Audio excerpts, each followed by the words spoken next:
Bryce Cherry Waco Trip. Jaden, last night, obviously a huge win. Do you try to ride that high into tomorrow night, or do you have to kind of like come down from the mountaintop and just sort of refocus? I would kind of just start off with, yeah, there's a high, but at the same time, we have a lot to learn from that game, obviously, first quarter specifically. But, yeah, I think as we keep the high, but at the same time, it's on to the next. You don't want to think about the past, and you don't want to get too low. You go in with a positive mindset, and I think that's what we've done. I think it's carried into today. But at the same time, refocus again.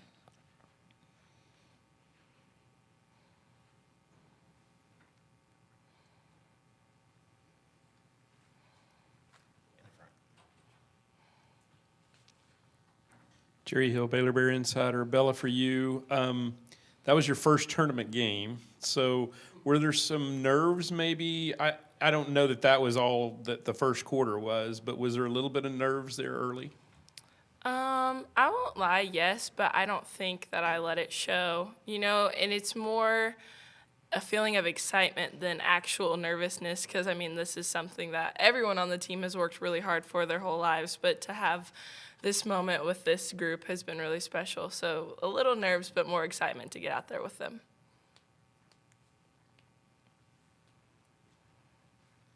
Jaden, can you speak to the growth of the freshman a little bit? Because obviously, she was huge last night, hitting free throws, getting a big offensive rebound. Obviously, we've seen Bugs grow throughout the year, and even Kyla step up at different times. Has it been fun to see the babies grow up? Oh, my goodness. I don't even want to cry talking about this one.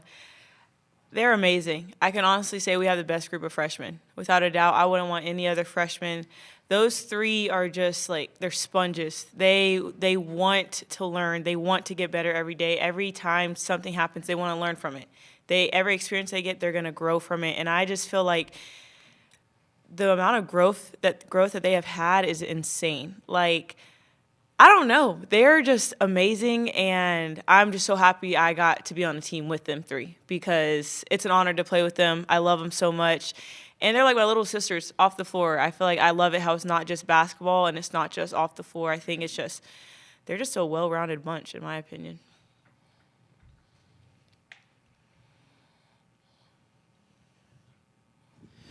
Derek Smith, Baylor Radio. Jaden, there were a couple of stretches yesterday where the team was just on fire from three, and you were dishing the basketball. Seemed like anyone you passed it to was hitting it. But what's your mindset in a stretch like that? What changes for you as the point guard distributing when you've got a bunch of players who are hot? Get them the ball in the best position. I feel like we had so many hot hands, and I feel like just over time of playing with them, I know where they hit best and stuff like that, but yesterday's game, they were hitting from everywhere, so it made my job very easy just getting them the ball. That was my first thing. As soon as I got the ball, my head's on the swivel. I'm trying to find them. And one thing about them, they made my job very easy, and, hey, I'm happy.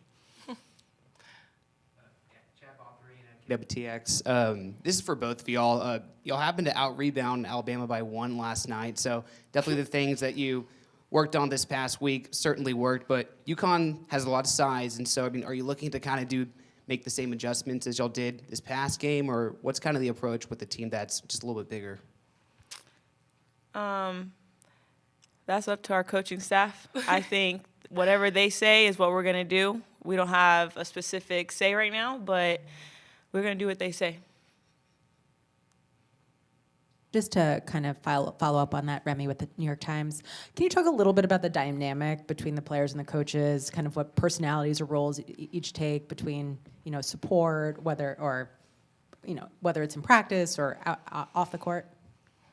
I feel like the leadership that we have on this team, and not just our upperclassmen, but every coach wants us to have our voice and feel like we're being heard. So even if it's something as simple as asking a question when we don't understand, or if we have a suggestion on how to improve or tweak something and we think it might be better just because we're out there actually experiencing it live, our coaches are really receptive to that. But at the same time, they're like, okay, guys, this is a game plan. I know you might think this will work better, but it's our job to put you in the best position. But they definitely are very open and receptive to any sort of any feedback we have. Bella, in terms of UConn going up against them, I mean, I'm sure you guys will get a lot of the scouting report today, but, you know, I don't know how much of their game y'all got to see, but, you know, what kind of impresses you about them? I think they're a really well-rounded team. I don't think they have a single kid on their bench or on their roster that doesn't know how to score the basketball or be effective within the role that their head coaches put them into. But at the same time, I think that that's the same for everyone on our team. We can be just as effective from every position. And the big focus for us is most likely just going to be matching their intensity the whole game and playing 40 full minutes with them, minute per minute, shot per shot. So. Any more questions for the student athletes?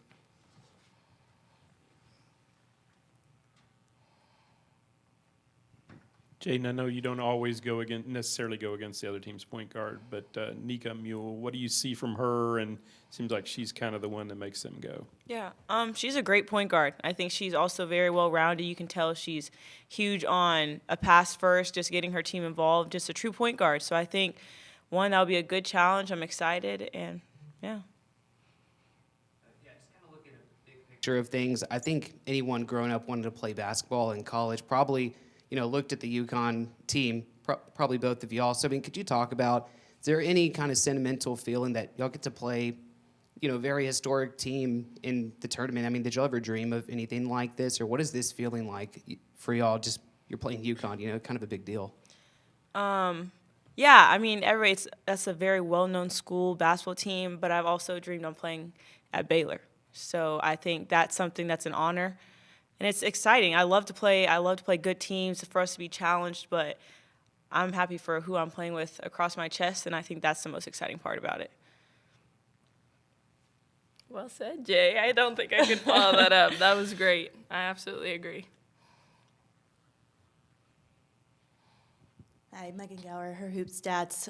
Someone mentioned, you know, the size that UConn has, and you guys have played, you know, Texas in your conference. They have a lot of size. Got a win over them a couple weeks ago. How does that matchup kind of help prepare you for this game and give you some confidence going in against UConn? Go ahead, size. You know, we are really fortunate to have a decent amount of size in our lineup, and we always make jokes that we have guards and big guards, or we don't have regular guards. We have big guards, and then we have our posts. And I think even though we have a few people who aren't on the tall side, they still come out every single game and give their best effort. Whenever we have switches and they have to battle in there with the posts, we're coming in and helping them, and they work their tail off to make sure that there's no true mismatch. So I think that the size matchup will be just fine.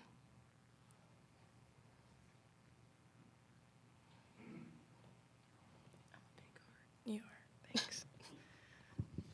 Speaking of the size, for either one of y'all, is anybody playing bigger than Sarah Andrews right now? I mean, she's like y'all's Brittany Griner, blocking shots. Listen. Yeah, no, that girl's been going crazy. I don't even know. I watched the game back last night, and one of the reporters was talking about how amazing her defense was. I don't know, Sarah's what, 5'6", Yeah. 5'7", but the way she rises up, that's Brittany Griner. Yeah. You know what I'm saying? I don't know, but we love it. That's a big guard to us. Hi, Pat Eaton-Roth from the Associated Press. Nikki, we were going through your resume and trying to figure out if you had, as an assistant coach or any time, ever faced Gino before. Have you? And obviously, everyone's got a lot of respect for the program, but what is the biggest thing about this program that lets them get to 29 straight Sweet 16? You know, it's kind of interesting because this is really a true story. So, my first year in coaching, I was at Colorado State, and then honestly, because of my relationship with the head coach, I didn't coach my second year there. So that second year, I did radio for Colorado State, and I'll never forget. We were at the booster function on Selection Sunday, and it might have been Selection Monday back then, but my husband had just said to our whole booster group, really excited about how we finished. You know, we just want to avoid that 8-9 hole at UConn. And, of course, UConn was the overall #1 that year, and immediately we went up on the bracket. And no one in that room knew whether to clap, cheer, because he just said all we want to do is avoid the 8-9 game against UConn.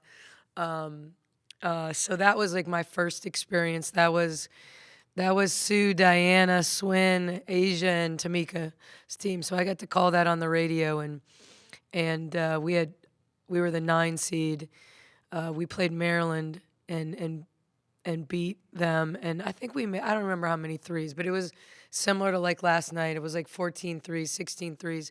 I remember in Gino's press conference, he said they won't even shoot 14 threes, let alone make 14 threes, and so that was my first experience playing here. I don't know if we lost by 30 or 40, but I technically wasn't on staff because I was doing the radio that year. But when I was at Louisville, we were in the Big East. So I'm very familiar with Gino's programs. And honestly, got to know them really well through the W because I had Tiffany Hayes and got to know Chris Daly during that time, had Renee Montgomery, so Morgan Tuck when I was with the Sun. So what makes them good? I mean, I think it's funny as we are staying 45 minutes away and doing this drive every day. I think one of the most impressive things that Gino did here was ever get someone to come here, which sounds horrible, but when you know that they have to fly into Hartford for an official visit, and then they have to make that drive, and I told Tony, I said, well, they can put shades in the limo and like talk about the 13 championships. Now no one's looking out the window at the woods anymore. And so I think what's so impressive is kind of the beginning here, why they became good. And obviously it had a lot to do with Gino's coaching, his passion, his, learning from Debbie Ryan and coming here and creating something where the top players in the country year in and year out, it didn't matter that it was Storrs, Connecticut. It mattered that it was UConn and they were playing for championships. And so no matter what league he's been in, when the league was heavy, maybe the non-conference wasn't as good. Now he'll play anyone in the non-conference because he was going to run the American. And so I think it starts with talent. He gets great talent. But I'll admit that when I was in the pros, everybody knew that UConn players were ready. Like, I think that was the thing when you coach in the pros and you're scouting players. UConn players were pro-ready when they got there. They were pro-ready terminology-wise. They were pro-ready in terms of spacing and understanding the game. He does such a good job of spacing. Their defense is underappreciated because their offense is so pretty. So I think over the years, people get hung up on whether it's his chin action or whatever. It's not always been the same for the last 20-some years, but it's always predicated on spacing and cutting and ball movement. So they've always been pretty, but they defend the heck out of you too. So I don't know. That's the longest answer you'll get.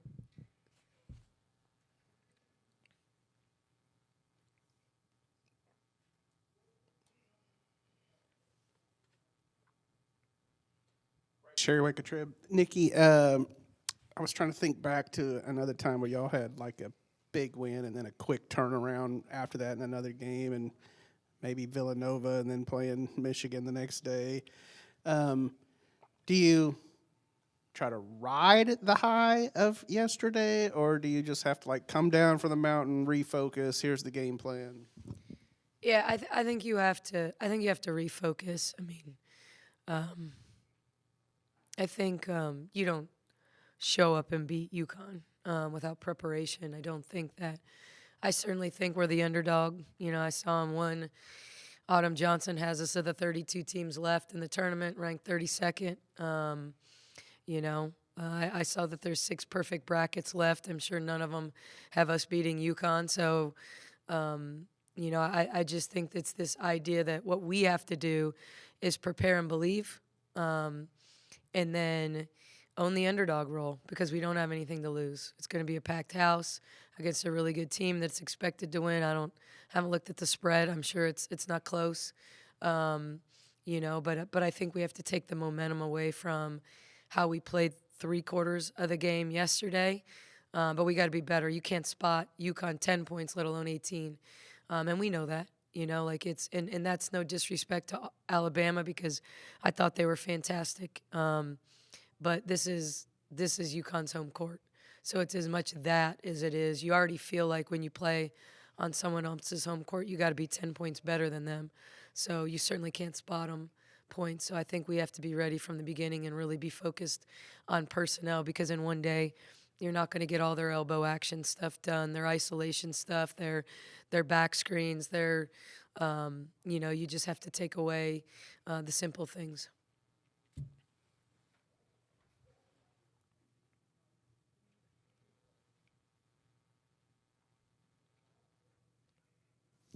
You mentioned that one of the UConn teams that was everybody kind of knew going into the tournament that they weren't going to lose, and they've had several teams like that. But this year they went 7-3 their last 10 games. All the games were within 10 points.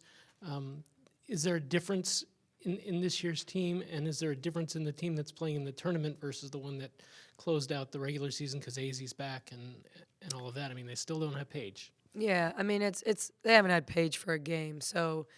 They got to learn to play without her from the beginning, I think, and certainly Nika Mule being as good as she's been running the point and getting the ball to other people. I'm sure, obviously, Paige would make them more dangerous. She's as good as they come in college basketball, but I think they've.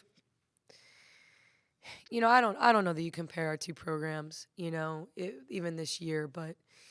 We've dealt with a ton of injuries. They've dealt with injuries. They've dealt with concussions. We've dealt with concussions. Like, it's a revolving door. We've both played down numbers where, I thought I was going to have 13 this year, and we've rarely dressed out more than 9 per game. And so, I think that probably some of those losses, when they lost in Marquette, and you're talking about tight turnarounds that they were playing because they'd played South Carolina and what he does in the middle of the season on bye weeks for them. But they were down Ducharme that game. They were down Fudd that game. I think maybe they're as healthy as they've been. I don't really know 100%. I just know that they're active at least, and we know that they've got more than 5 people that they're going to play. And so they could be peaking at the right time. I also read a quote by Nika that said, "We're unbreakable because we've broken some this year." So does that make you unbreakable, or does that make you, it's a lot easier when you dominate everyone to just assume you're going to dominate everyone. But I think it's a really, really good team, and we're going to have to play great to compete. I mean, do they have, 5 number 1 draft picks in their starting lineup like they've had some years? Maybe not. I was part of the Morgan Tuck draft class in Connecticut where they went 1, 2, 3 with Mariah and Morgan and Stewie, but those are some really, really good players in the Husky uniform. So we certainly aren't taking it for granted.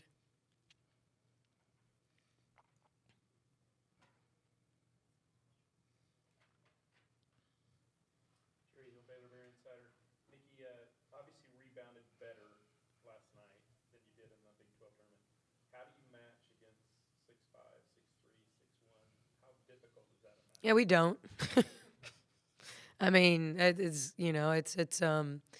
we have to use our speed. We have to box out early. We have to pursue the ball off the rim. We're maybe quicker on the perimeter. They're longer. It's a team that they, when you look at their statistics, Aaliyah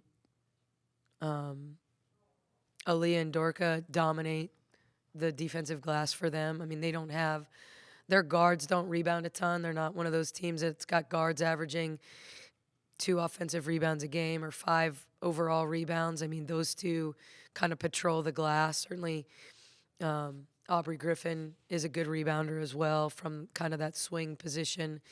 But we're gonna have to. It's gonna take all 5 of us. We're gonna have to hit and hold Aaliyah. We're gonna have to try to be quicker on Dorka, and then we're gonna have to really use our guards to be scrappy and run down long stuff. So Probably how they felt against South Carolina. Like it's just, it just kind of depends on the matchup. But I will say we definitely don't match them size-wise. That's for sure.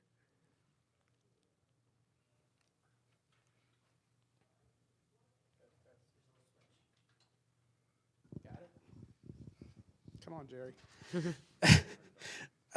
We kind of laughed about it last night with Sarah and, Brittany Griner comparisons and stuff. But have you ever had a guard with, like, the timing, the instincts that she has in, challenging a shot? I think she's kind of figuring it out herself, to be honest. Like, I think when you look at those, and certainly people have been frustrated and down the stretch thinking that she's fouling, but if you see any of them on replay, there's tons of space. She's just running people down from behind, waiting for them to go up and blocking it from behind when the ball is exposed. And so, no, I mean, I said it before, like usually when you see guards that get a lot of blocks, especially smaller guards, they're usually strips. You're stripping them on the way up, not timing it up on the tops. But, I just think she's kind of figured out it's something that she can do. And sometimes those like little light bulbs go on at different points in your career of things you're capable of doing. And so, I thought she even had one that was called a foul that was close, but to go get Rice's shot last night, who's 6'4", and it is about timing. And she's not even probably when it comes to vertical jump, she's not even one of our best verticals on the team, but there's a difference between IQ and timing and all of that on blocks.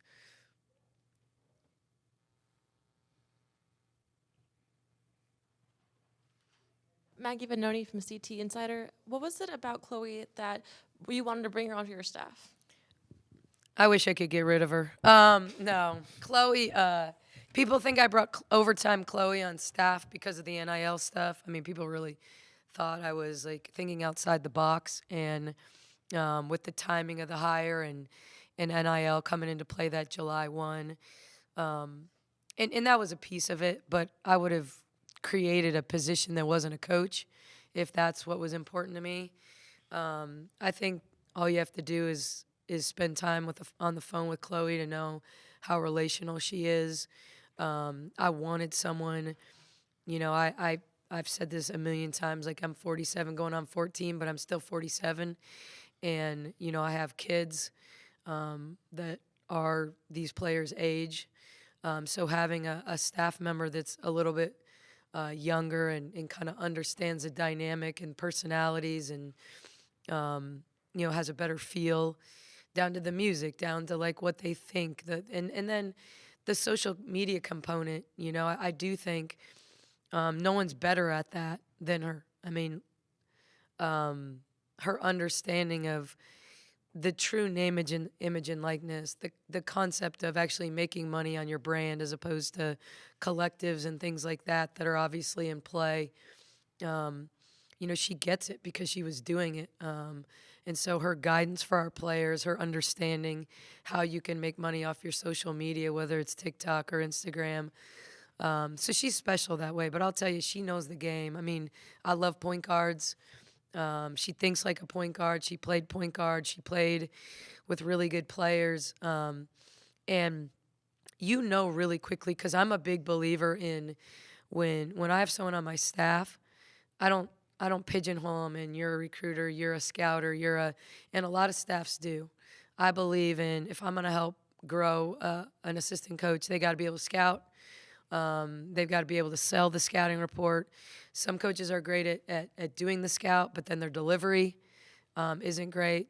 Chloe's incredibly articulate. She works hard, and she does a good job of explaining to our players what they have to do, why they have to do it.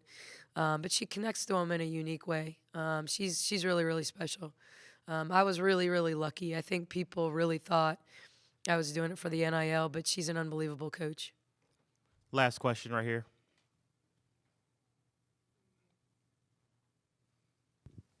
Lila Brown with the Hartford Current. Kind of just going off of that, how have you seen Chloe find her, voice as an assistant coach, and just what stood out to you the most about her growth into this role?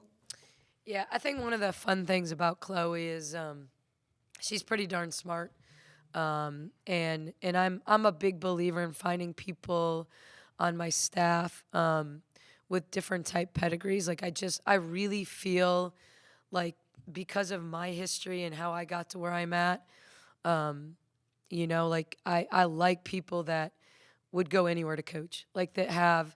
And while Chloe isn't in that situation and she came from a totally different route, I consider her a grinder. And whether it's true or not, I think that's something that young people have to learn to do. And I think she already, in the most positive sense, had learned to hustle and just in a different environment. And I think when she first got the job, she told me, she's like, I thought, man, I could probably be a head coach in 2 years. And she said, then I listened to you talk, and I thought I got a long way to go.